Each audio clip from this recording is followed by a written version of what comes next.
আবারও শিরোনামে Medinipur medical college হাসপাতাল। প্রথমে প্রসূতি মৃত্যুর ঘটনার, এবারে হাসপাতালে নাকি পাওয়া যাচ্ছে না ওষুধ, বাইরে থেকে ওষুধ কিনতে হচ্ছে রোগীর পরিজনদের, আর তার ফলে চরম হয়রানির শিকার হচ্ছেন রোগীর পরিজনেরা। দেখুন একবার তারা ঠিক কি অভিযোগ করছেন। পশ্চিমবঙ্গ ফার্মাসিউটিক্যালসের পরে ইমপ্যাক্স ফার্মা এই কোম্পানিরও 17 রকমের ওষুধ হাসপাতালে যেগুলো ব্যবহার করা হতো সেই ওষুধগুলো কিন্তু ব্যবহারের নিষেধাজ্ঞা জারি করেছে রাজ্য স্বাস্থ্য দপ্তর। আর এরপরই চরম ওষুধের সংকট তৈরি হয়েছে মেদিনীপুর মেডিকেল কলেজ হাসপাতাল।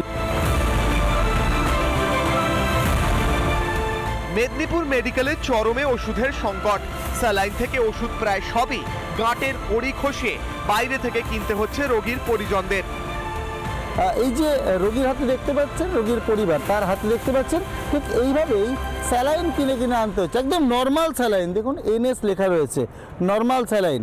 এই স্যালাইনটা পর্যন্ত কিনে আনতে হচ্ছে দোকান থেকে, সরকারি সাপ্লাই নেই। আর সেই কারণেই এত সমস্যার মধ্যে পড়তে হচ্ছে সাধারণ রোগীর পরিবার। চিরকুটে লিখে দেওয়া হচ্ছে ওষুধ, স্যালাইন কিনে আনার কথা। বারবার ওষুধ স্যালাইন কিনতে রীতিমতো নাভিশ্বাস উঠছে রোগীর পরিজনদের। এখন পর্যন্ত হচ্ছে 26টা স্যালাইন কিনা হলো। ইঞ্জেকশনটা ধরুন, এই যে 29টা ইঞ্জেকশন, এই ইঞ্জেকশনটা দেখুন না বাইরে সব কিনা, পরীক্ষাও বাইরে করতে হচ্ছে, সবই করতে হচ্ছে। ওষুধ ইঞ্জেকশন মানে হাসপাতালতে পাচ্ছেনটা কি? হাসপাতালে মানে হচ্ছে আমরা ওই ডাক্তারটাই ফি লিখে দিয়েছে বলে কিছু আনতে হবে, সেই জন্য লিখে দিয়েছে। তোগুলো স্যালাইন কিনতে হলো প্রায় 6টা, এটা নিয়ে 7টা। এত কিছুর পরেও হাসপাতালে ওষুধ সংকটের কথা মানতে নারাজ সুপার। মেডিসিন সবই সাপ্লাই আছে।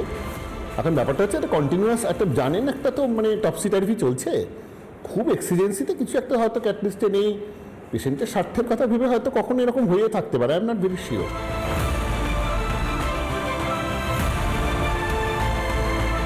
কবে শীতঘুমটা ভাঙবে, কবে ঘুম ভাঙবে এই স্বাস্থ্যকর্তাদের, কবে ঘুম ভাঙবে হাসপাতাল কর্তৃপক্ষের, তাহার কিন্তু জবাব নেই। মেদিনীপুর থেকে ক্যামেরা পার্সন মৃন্ময়ের সঙ্গে সুদীপ্ত, রিপাবলিক বাংলা। রিপাবলিক বাংলার খবরের জের দুর্গাপুর হাসপাতালে, মহকুমা হাসপাতালে সিসি ইউনিটের সামনে থেকে সরানো হলো বাংলাদেশের লোগো। ইতিমধ্যে পুলিশের পক্ষ থেকে, প্রশাসনের পক্ষ থেকে যেমনটা আশ্বাস দেওয়া হয়েছে যে সিসিটিভি ফুটেজ দেখে পুরো বিষয়টি তারা তদন্ত করে দেখবে।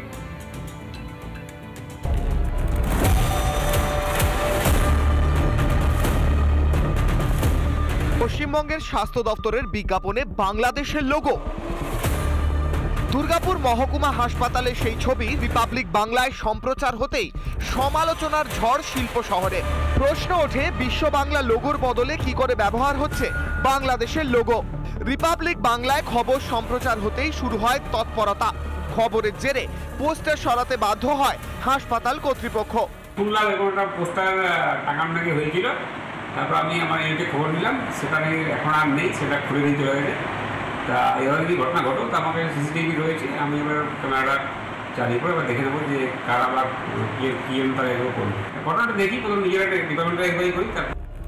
কি করে এত বড় ভুল হয় একটি সরকারি মহকুমা হাসপাতালে? এই ভুলের দায় কার? রাষ্ট্র বিরোধী শক্তি, মৌলবাদীদের, জামাতদেরকে যারা প্রশ্রয় দিচ্ছে সরকার, তাদের বিরুদ্ধে আমরা বরাবর ছিলাম, আছি, থাকবো। পিঠ বাঁচাতে বিরোধীদের চক্রান্তের অভিযোগ রাজ্যের শাসক দলের। পশ্চিমবাংলা উন্নয়ন মানুষের জন্য, আজকে বিরোধীরাই দেখুন পোস্টার লাগিয়ে এরকম তৃণমূল কংগ্রেস কুরুচিতি করতে চাইছে। সব মিলিয়ে বাংলাদেশের লোগো কাণ্ডে সরগরম দুর্গাপুর। রমেন মজুমদারের রিপোর্ট, রিপাবলিক বাংলা। নানা ধরনের কন্টেন্ট দেখার জন্য লাইক করুন, শেয়ার করুন আমাদের ফেসবুক পেজ, সাবস্ক্রাইব করুন আমাদের ইউটিউব চ্যানেল। পাশাপাশি অন্যান্য ব্রেকিং নিউজের জন্য অবশ্যই চোখ রাখুন রিপাবলিক বাংলায়।